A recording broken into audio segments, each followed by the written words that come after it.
Presented by Aishwarya Music Mathli.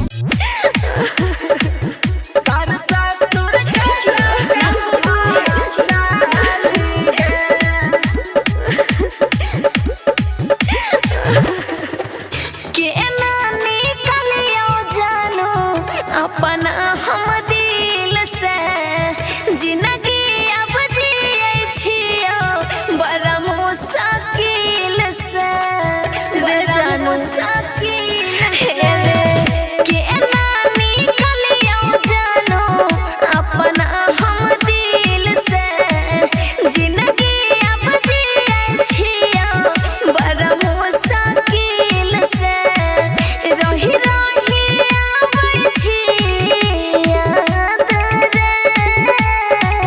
हमर तहलल को जान भेजल को समसन सर ससुर कैला कौहा लागे हे गई हमर तहलल को जान भेजल को समसन सर ससुर कैला कौहा लागे।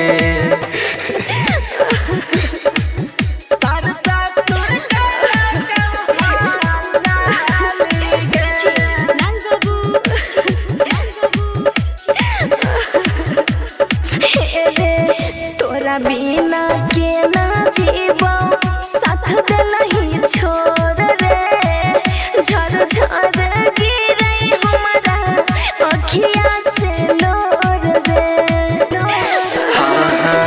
सोचल सपना में अगिया लागल कहोगे तोरे कारण मौत के भी छमना बिछल कहोगे भाई बापू हमर जाना डाल रे हमर को जान भेजल को समसन सर ससुर कैला कौहा लागे हे गई हमर को जान भेजल को समसन सर ससुर कैला कौहा लागे।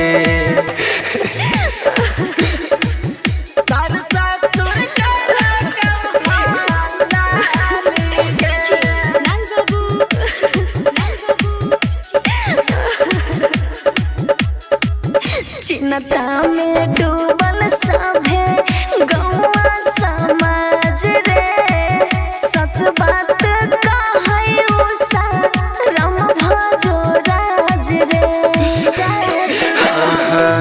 करे नहीं गा हम जानू सुन बात सना हम गे तोरे से करबो प्यार साथ जनम गे केकरा से पूछबै हाल चाल रे हमर को जान भेजल को समसन सर ससुर कैला कौहा लागे हे गई हमर को जान भेजल को समसन सर ससुर कैला कौहा लागे।